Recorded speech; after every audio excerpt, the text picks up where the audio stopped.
On this edition of Julie's Rock and Roll Travel Show, I'm in Steubenville, Ohio. It's a little town just 45 minutes west of Pittsburgh on the Ohio River.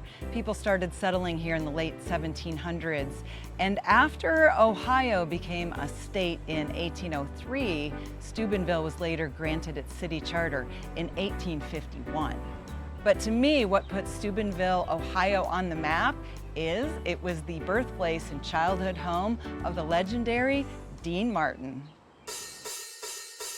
When wanderlust and rock and roll collide, you get Julie's Rock and Roll Travel Show. I love to explore the places that helped shape the artists and the vintage pop music we all know and love. This is Julie's Rock and Roll Travel Show.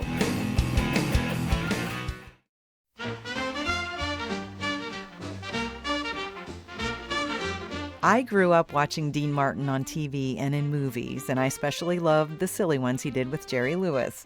My dad and uncles had this little weekend band, and they played his songs, and of course my holidays are always better when the Dean Martin Christmas album is played. I lived most of my life not too far from Steubenville, actually, and I'd often thought about visiting Dean's hometown, but I never did, until now. Dean was born Dino Paul Crocetti in June of 1917. His dad was an Italian immigrant, his mom the daughter of Italian immigrants.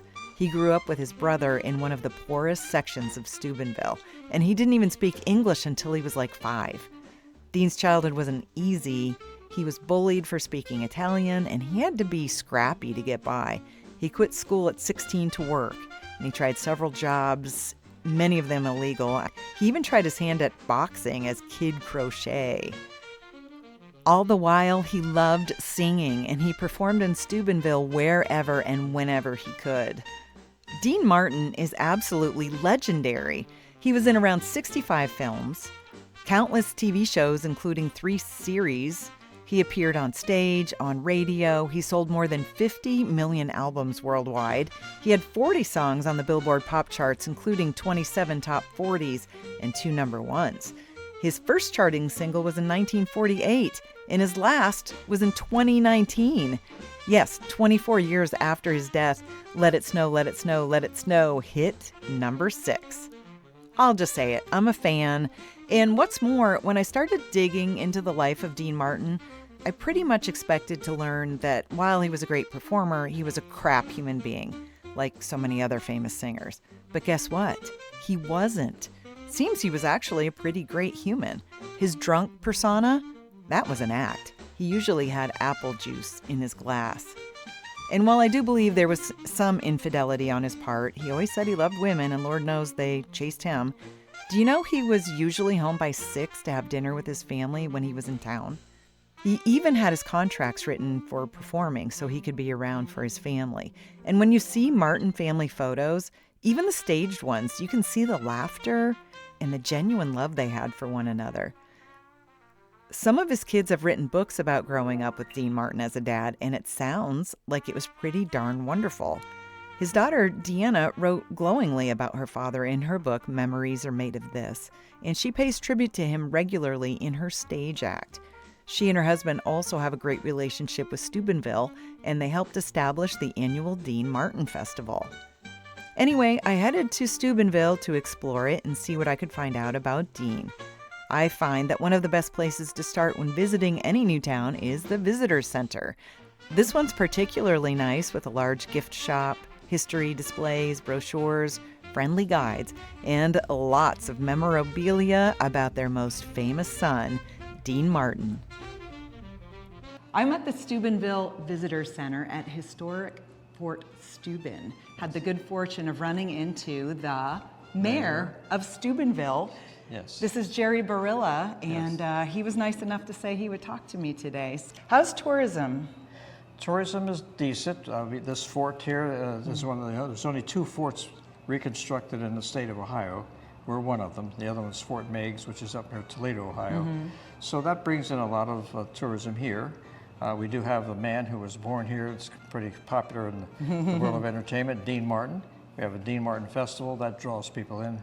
And we have a Fort Festival. There's a lot of festivals that take place, so people do come for that. But I guess the Dean Martin the fort, and then there's another thing called the Nutcracker Village, Steubenville Nutcracker Village. Right, that's on my list to go visit, so Yeah. I'll go check that out. Yes. But let me ask you, so I've been studying Dean Martin, because that's what this episode is about, and it makes it sound like in the 1920s and early 30s when he was a boy here, as he was born in 1917, that it was really kind of a Wild West free-for-all with gambling and prostitution and things like that. What do you know about that history?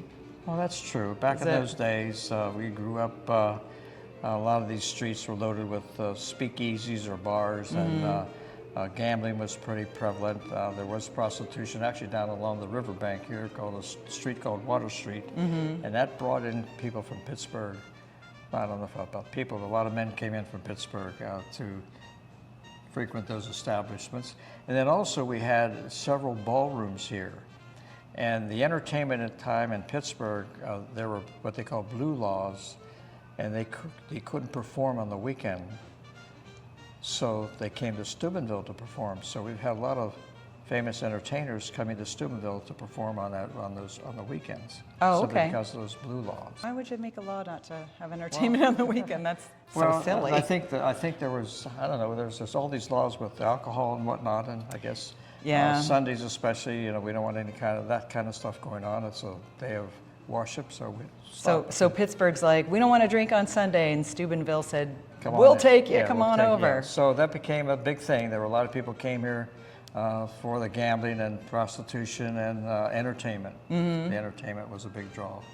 Well, it must have been big here, and I wonder how that rubbed off on Dean Martin as a child, because it seems like he was born an entertainer. That's what he always wanted to do. And it makes you wonder, because my Julie's Rock and Roll Travel Show is about the places that shape the people who created the music we all know and love. So, it just makes you wonder, and I know he quit school and was a dealer and... Yeah, his father was a barber, and of course, like most young men back in that time frame, education was not a high priority. Right. What was a priority was to get a job and provide money to your family or your wife or whatnot. So, like Dean Martin, like my father, both quit high school, get a job in the mill. And Dean Martin was as such. So he worked in the mill for a short period of time. He also tried to do some professional boxing, and that didn't work out. But I think, like you said, his psychic DNA had to be something that he was like an entertainer. I mean, he would perform on the streets up here in the evenings. He would go into these bars and ask if he could sing in there and whatnot. So he was geared for that. He was a showman from the very beginning, and that led to him starting to perform a little bit further out. Being edged. Well, go ahead. You can sing and just so on. And so he just caught hold. Actually, got his big break was up in Cleveland, and that's where he met his wife up there also. And then from then on, it just started to get bigger and bigger and bigger. He just had that, as they say, the Mr. Cool. He had that charisma that he was just lackadaisical. He was comfortable. He welcomed you in, and so he was just an attraction. So we have a Dean Martin Festival in the month of June, and last year we brought in the Rat Pack out of Las Vegas. So we had a dinner show with those folks. We had a parade. We had a car show. All those things. Rat Pack impersonators. Yeah, the Rat Pack, yes, yeah. Well, I feel like I was born a couple generations too late, because I would have loved to be in Vegas during those days. It's just unbelievably fun entertainment. Oh yeah, it was just hilarious. It was all off the cuff too. I think sometimes people say Dean Martin really didn't even rehearse for things. He just did it off the cuff. Now he came back here, and I think it was 1950. He came back in 1950. They had a parade, and I have a little photograph of that out there. And I think he did come back another time for a wedding for one of his friends. But he took all his family to California. So there's nothing here that resembles. His house is gone. His church is still here. Some of the bars that he frequented is here. The high school he went to is here. Yeah. But the house is not here. continuing my conversation with Mayor Jerry. He's the mayor of Steubenville, and I'm so happy that you're willing to talk to me about your most famous former resident, Mr. Dean Martin. I'm a huge fan. I mean, he was alive for my childhood, so I do remember the celebrity roasts and, and just seeing his appearances, and just a big fan. And now he's not, you know, technically like rock and roll for my Rock and Roll Roadshow, but I do know he knocked the Beatles out of the #1 position in 1964. In my mind, that means he's a good inclusion into my show. But tell me a little bit more, if you do know, about Dean Martin's childhood, because everyone, including his wife Jeannie, say that he had a closeness about him, like he was all fun and good times, but he was pretty veiled. He's pretty protective of his feelings and things like that. And I just wondered if you knew much. That always goes back to your childhood. It just does. I'm sorry, it does. Do you know anything about his kind of upbringing? Well, that's true. I've heard that. Also, that's also with Johnny Carson. A lot of comedians, actually. Yeah, they were private. Off stage, they were private. I remember there's stories what Dina have said many times that he'd have these huge parties at his house. And everybody's downstairs, and all these celebrities are there. He's upstairs in the bedroom watching westerns. He loved western movies. And there's a sense of self-protection when you don't really let people in. Because like I said, his wife, who became a really good friend after their divorce, even said no one really knew him. And I just wonder if it was a tough upbringing, or, you know, he had to just be a tough guy and he put that on. But, you know, he was very sensitive, because most guys who are like that are super sensitive inside. That's true. And indeed, when his son was killed, that hurt him. I mean, that was probably the most devastating thing for him. From then on, I think he just lost hope and whatnot, just went downhill. Just shut him down. Yeah.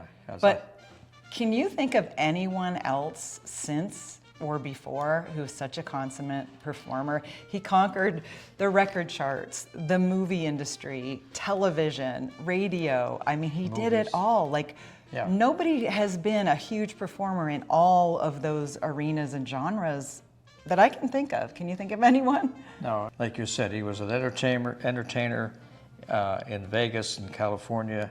He also was a huge musical artist, and then he became a movie star, and then he became a television star. That television program ran for 10 years. And I think, and then also he hung out with presidents. John F. Kennedy, Ronald Reagan.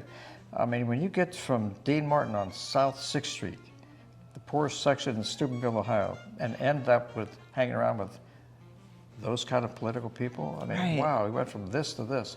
No real formal education. The American dream. American dream. And the legend has it, his first wife really taught him how to speak, because he just had a very casual Italian way of speaking. And boy, he conquered that, because you never would have known that. No, it's true. So, you know, hats off to him for all that where he came from to where he got to be. Huge. I don't, like you said, I don't think there's any other entertainer that ever had all what he had put together as one man, one package. I don't think the world will ever see one, frankly. In your words, what was his universal appeal to people? Well, I think his looks, that was one. I got to assume that. But his demeanor, his coolness, he just had that aura about him that I'm hanging out with a cool guy.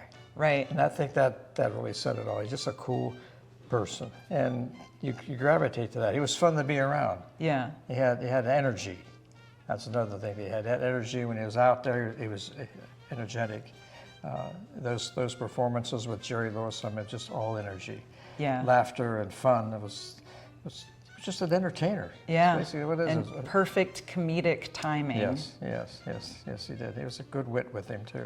Yeah, well, they say, you know, all the women wanted to be with him, all the men wanted to be like him. Well, it is phenomenal, because he never had any training for any of it. He was just a natural, born to entertain, no doubt about it. Right. So we're happy to be the home of Dean Martin, as his name was, Dino Crocetti. Some people say Crocetti. I've had Italian people tell me you pronounce it Crocetta, not Crocetti. So I'll take your word for it. Yeah, so we just go with that. I love it. But anyway, as I said, we're fortunate that his daughter has kept up her correspondence with us and her appearance here, so it's been a good relationship. Okay, hang on right there. But he's going to join us as we sign off because he's the coolest. Dean Martin. So most women stand on that side of him because if you look up at him, like you're admiring him. See, that's it. You got it right there. There he is. That's a perfect picture of Dean Martin and any of these women that come in here. That's the same height as he was. Oh, yeah? That's his height, yeah, 6 feet.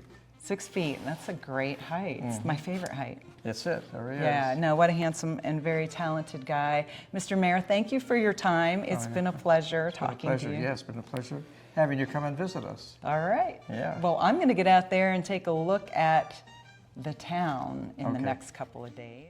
And with that, I headed out to see the City of Murals. Be sure to watch the other videos about Steubenville right here on Julie's Rock and Roll Travel Show.